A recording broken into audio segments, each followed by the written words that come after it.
Welcome to Money Music, where you will learn about the big money in your vinyl records. I'm John Marshall, also known as Mighty John, the record guy from MoneyMusic.com. With me is the man who personally knows many of the rock and roll icons and my friend for the last 5,000 years, and legendary lawyer Derry Ellsworth, Derry Rundlett. Well, thank you very much. Always a pleasure to be here. I think you should call yourself Ellsworth. Well, I do sometimes. It's so dignified. Yeah.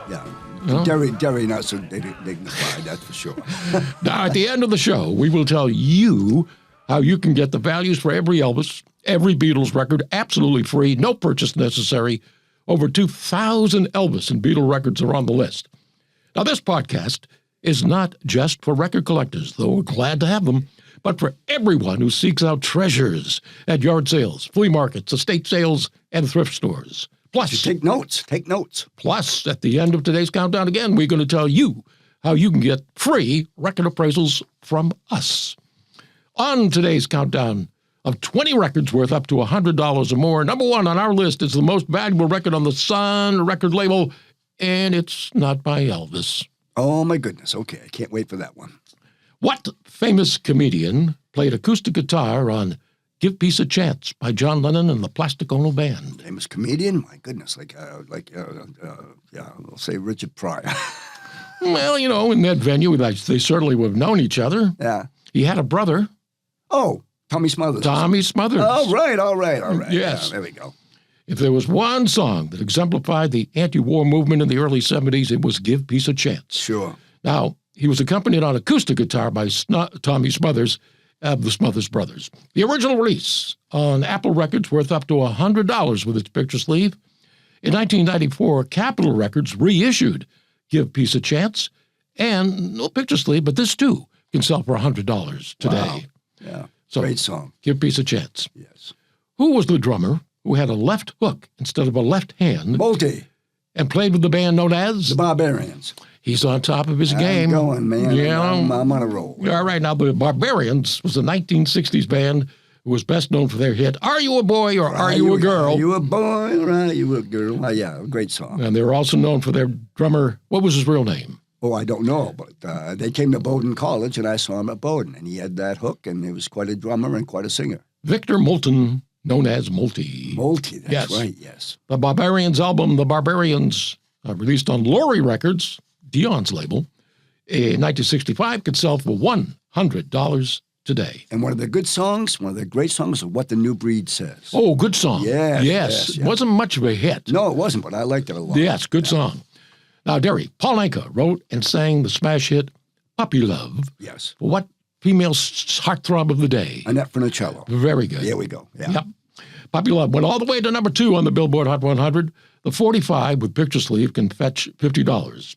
It's ironic that 5 years later, Annette married Paul Anka's manager, Jim Gilardi. I did not know that. There you go. That is fantastic. By the way, a Paul Anka concert, fantastic. He's really, really good to see. But he loved her long enough to write songs for her album, Annette Sings Anka.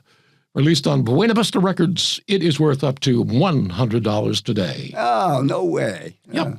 Good for her. What two well-known rockers tried out to be a monkey but didn't make it? Stephen Stills is one of them, and I don't know the other one.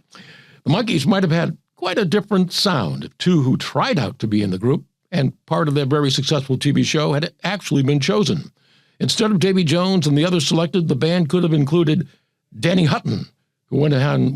the Three Dog Night. Three Dog Night. Who I met, and nice man. Yeah, know him. And Stephen Stills. Yes, I did not meet him. That first Monkey album, we mentioned You Had It, worth up to $125 today. Yes. So, on Cold Gems Records. Cold Gems, that's the important thing. It's got to be on Cold Gems. Got to be on the original label. Right. What TV show had a character called Uncle Festus? Oh, my goodness. This would be Gunsmoke. No.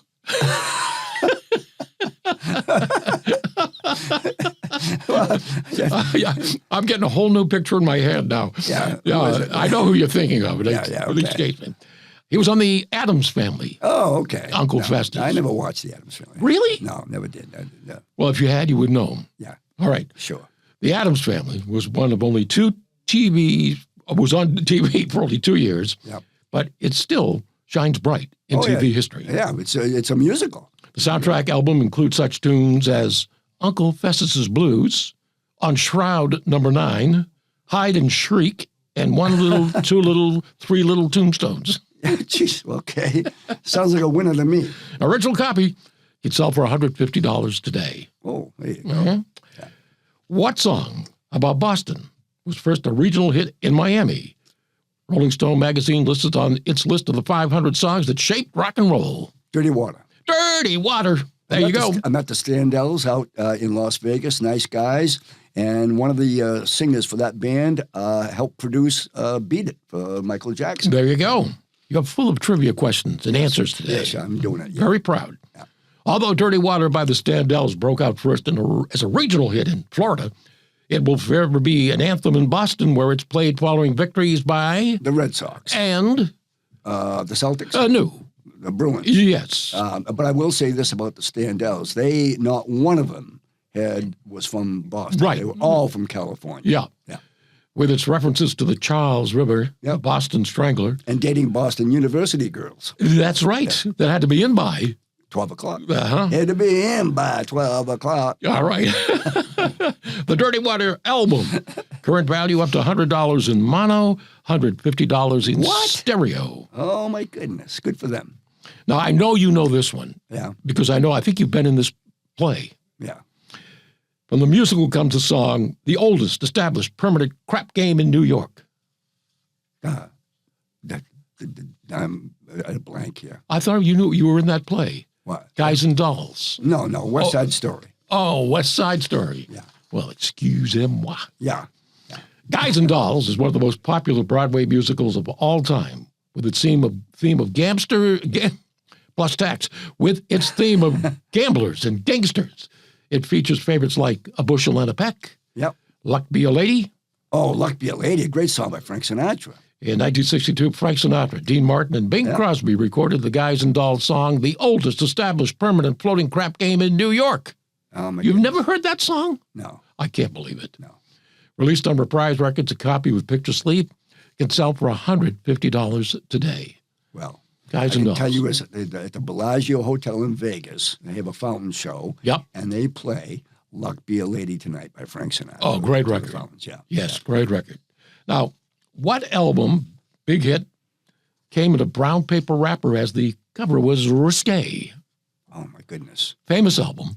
Famous album. The Beatles or something. Well, yeah. Yeah, the White Album? No. No, you're getting closer, Derry. Don't know it, no. Two Virgins. No, didn't know that. The Two Virgins album by John Lennon, recorded void of any influence from any of the other Beatles, but it is best known for the cover, featuring a completely naked John and Yoko. Whoa. They probably missed a trivia question and had to go down Congress Street. Somebody snapped a picture. Like a dirty magazine, it was distributed in a brown paper wrapper. The album, with wrapper, released by Apple Records in 1968, can get you $150 today. Whoa, there you go. And that brown paper wrapper, that's at least $100 of that. And the thing is, who would save that? I mean, that's amazing. I mean, what blows my mind is, I think I'm going to save this brown paper wrapper, knowing it's going to be worth a lot of money. Yeah, well, you should have saved it if you had a copy. Ringo Starr and the Beatles had a hit with what song that was made famous first by a country star? When I'm 64. No. Oh, That's- go ahead. Buck Owens. What No. was the song? I don't know. Act Naturally. Oh, all I got to do is act naturally. Yes, now, yeah, okay. Buck Owens had not only a tiger by the tail in the country charts, but in the 1960s and 1970s with hits like Act Naturally and Waiting in Your Welfare Line. Yeah, I wasn't a big fan when Ringo was singing all that much. I Really? loved him on the drums, but I wasn't a real fan of his songs. So Buck Owens and Roy Clark starred in what TV show? Hee-Haw. Yes. Are you- Glad it took you so long. Now, Buck Owens' first album can sell for $200 today. I bet. He had a lot of hits. One of the most successful bands in the history of rock and roll were first known as the Missing Links, and then the Big Thing, and then they are known as their super name today. I have no idea. Chicago. Oh, my goodness. Really, yeah. And they are fantastic. Chicago's debut album was called? I don't know. Yes, you do. 25 or 64. That song is on the album. Yeah. The Chicago Transit Authority. No, I didn't know that. Yeah. Okay. Blending jazz and soul with the brass section, they signed with Columbia Records in 1969. The Chicago Transit Authority album was a 2-album set worth up to $200 today. I think I did have that album. I'm pretty sure. Good album. Yeah. Can you name 4 rock and rollers who were murdered? 4? Sam Cooke. Yep. Marvin Gaye. Yep. That's the only 2 I can come up with. We just talked about him. Elvis. No, I don't know. I don't know. John Lennon. Oh, yeah, of course, John Lennon. Geez, yes, of course. And also King Curtis, who played saxophone on, Yakety Yak and all those Coasters. Oh, hits. sure. I didn't know that. And Cornell Gunter of the Coasters. Oh, my goodness. By the way, I did meet the Coasters, the present Coasters, and the woman that now runs the Coasters. Her husband was an original. Wonderful people. I met them on a cruise ship, and they still sounded great and were fantastic. And people, when you ask that question, who are rock and rollers who were murdered, they always say Sam Cooke, because that's so well known. Between 1957 and 1964, he had 30 singles that made the Billboard Hot 100. He was also a music publisher and a record label owner, which was rare for a black music star of that time. Yep. 1959, King Records released the album Hit Kit, featuring 3 of his biggest hits, including Only 16. Oh, yes. Everybody Loves to Cha-Cha-Cha. Yes, everybody loves to cha-cha-cha. And You Send Me. Yep. An original copy of Hit Kick by Hit Kit. Say that 3 times fast. Yeah. But Sam Cooke was a great artist, wonderful, wonderful man. Original copy of the album get you $350 today. Yeah. Now, we spoke of this in the last episode. Name a hit by Deep Purple other than Smoke on the Water. I don't know. Yes, you do. It was a big hit. Yeah, I do. 4-letter word. 1 word, not a dirty word. Chiffons. I don't know. Hush, hush, hush. Don't you remember that? Yes, I do now. Yes. Okay. Yeah. Now, the 45 by Deep Purple, not a big collectible without its picture sleeve, but with its picture sleeve, up to $400. Hush by Deep Purple. There you go. Deep Purple. Yeah, good song, too. Okay. What now deceased superstar was born in Zanzibar, now part of Tanzania. His stamp collection album is displayed in the collection of the Postal Museum in London. I would have no idea on that one. That would be Freddie Mercury. No, really? Freddie Mercury. Yeah. Rolling Stone magazine ranks We Will Rock You. Oh, yes. What a great song. By Queen at number 330 on its list of the 500 greatest songs of all time. No way. In 2009, the song was inducted into the Grammy Hall of Fame. Released on Elektra Records in 1977, We Are the Champions on the flip side. Oh, another great song. Yeah. 45 not worth more than $20, but the 12-inch single of We Will Rock You will rock you to the tune of $400 if you come across a copy today. And what a great movie about them. About Freddie Mercury. Yeah, quite a talent. Yeah, quite a talent. Yeah, sure it was.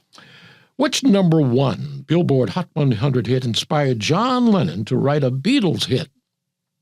Boy. Bruce Chanel. Oh, Hey Baby. Hey Baby. Now, why was he inspired by that song to... I'm not sure. I don't know why. The harmonica riff at the beginning. Oh, yes. Good, yes. Hey Baby, that was a great song. I think it went to number 1, if I'm not mistaken. Yes. Yeah. Who played the harmonica on that record, you know? Oh, no clue. Delbert McClinton. Have you heard of Delbert McClinton? No, I don't think so. Well, he was very famous, Derry. I'm sure he would have known you. Now, when John Lennon heard it, he was inspired to write what would become one of the Beatles' earliest hits, Love Me Do. Oh, yes, yeah. Because he put that harmonica riff at the beginning of Love Me Do. That's right, yeah. So the Hey Baby album can sell for $50, but the song inspired it by the Beatles, worth up to $450 with its picture sleeve. Oh, my goodness. Love Me Do. Yeah. He was a one-hit wonder who put the bump and the bumpty-bumpty-bump and the ram and the ram-a-lemma-ding-dong and the bop and the bop-chi-bop-chi-bop and the dip in the dip-de-dippity-dip. Johnny Symbol. Oh, come on. You know this guy? No. One of the guys at the Brill Building in New York writing all those songs? No. Go ahead. Barry Mann. Oh, no. Didn't know that. Barry Mann, who put the bomb. I did not know that he sang the song also. Yeah. It could have been about himself or any of the other. That was a great song. We talk about 1960, I think, when it came out. Yeah. Yes. Released on ABC Paramount Records in 1962, the 45 can get you $25.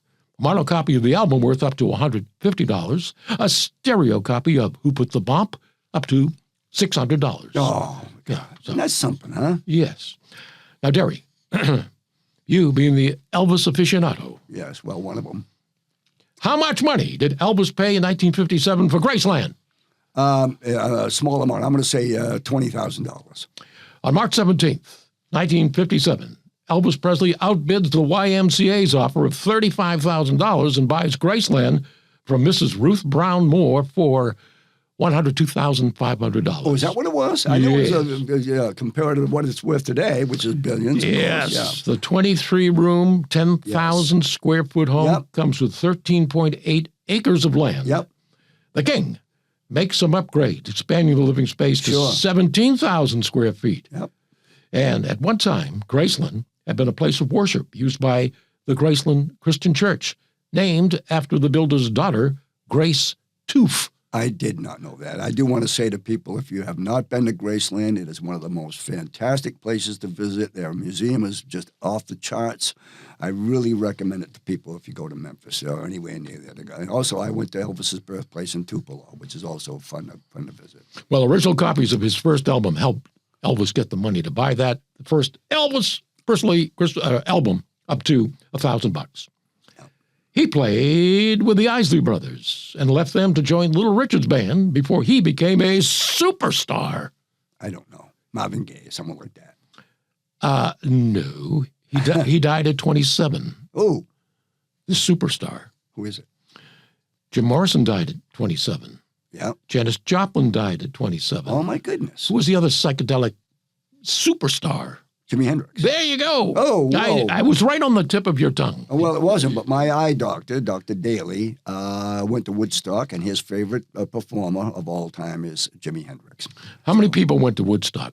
Oh, I'm going to say 400,000. I would bet everybody that said they went to Woodstock would climb the... yeah, I was there. I have never claimed to have gone to Woodstock. All right, Are You Experienced was the debut album for Jimi Hendrix and featured the rock classic Purple Haze. Yes. Rolling Stone magazine lists Are You Experienced at number 15 on its list of the 500 greatest albums of all time. Really? Number 15? Whoa, Yep. that's up there. Stereo copy up to $150, a mono copy up to $1,000 today. Oh, there you go. Derry, who are your favorite jazz artists? Dave Brubeck. Well, yes. Mine are the ones whose records are worth the most money. Yeah. I'm not a big jazz aficionado. I'm not either. You know, but you got to, appreciate it. It's good music. Yeah, absolutely. It's just not, yeah. Art Pepper was a saxophonist who began his career in the late 40s with Stan Kenton. Yes. Like many other jazz greats, he found himself addicted to heroin, locked up in prison several times. Oh. Nonetheless, his music lived at a high level until his death in 1982, the result of a brain hemorrhage. 1956, Intro Records released the Art Pepper album, Modern Art, worth up to $2,000 today. Wow. And you know something, Mighty, I wanted to say, people have no idea how many artists did some of their recordings and their shows very high on heroin. It's amazing how many would be able to perform and then just, pass out afterwards, but they would go on stage high on heroin. Yep. Yeah, it was really amazing. What is Bruce Springsteen's most valuable 45? Born in the USA. Greetings from Ashbury Park, New Jersey. That's not it. It was the debut album for Bruce Springsteen. The album, released on Columbia Records in 1973, is not a big collectible, no more than $20. However, the single from the album, Spirit in the Night, is another story. A copy of Spirit in the Night can get you $4,000 today. Did I tell you about Stephen King and Bruce Springsteen having... No, I want to... Well, Stephen King and Bruce Springs were having lunch in Manhattan, an outdoor cafe. Yeah. And this kid came up towards Springsteen. And so he said, this kid's going to ask for an autograph. Do you mind? He said, no, go ahead. So the kid went right by Springsteen and said, are you Stephen King? And Springsteen said, I'll never have lunch with you again. That's about what a great story that is. So you got something you want me to appraise? Yes, I do. Because this is a Christmas week, Brenda Lee's song, Rockin' Around the Christmas Tree, might once again sail to number one as it did last year. And I mean number one of all the records, beating Taylor Swift and Drake and all the rest of them. But this album is a Decca record. It's got Brenda on the cover, laying down on a pillow, and it's called Emotions by Brenda Lee. Mighty John, what do you think? Well, I think she's a very lovely lady. She is. And somebody foolishly put a tag on there. Yeah. Was that you? No, I didn't know. That was a price tag. Oh, $6. Yeah. It's in pretty good shape. Yep. It would be somewhere between, we'll tell you on the next podcast. No, it'll be Yeah, we can hardly wait. somewhere between $75 and $100. No way. Yes. Oh, my goodness. Well, this is her birthday this week, and I am so proud that I actually bought a record and it was worth money. I will end on that note. Good. Now, before we end on all the notes, we want to tell you how you can get free record appraisals from me, just like I did for Derry. Please limit your list to 3 records so we can give as many people as possible the chance to get free appraisals. Just email your list to mightyjohn1971@gmail.com. You'll also find that email address on my website, moneymusic.com. Put podcast appraisals in the subject line. List the titles, the recording artists, and the record companies, such as RCA, Capitol, Decca, Columbia. We really look forward to hearing from you. If we don't get to respond on one of the podcasts, we will still email you the free appraisals. So everybody who writes in What a deal. will get free record appraisals up to 3. And enjoy it, folks. It's a lot of fun. Now, what was unique about Sam Phillips' Memphis radio station WHER? I have no idea. 1955, Sun Records founder Sam Phillips launched America's first all-female radio station in Memphis. What? The slogan, used that could not be used today, being the news department was all female, the slogan was, and now the news from abroad.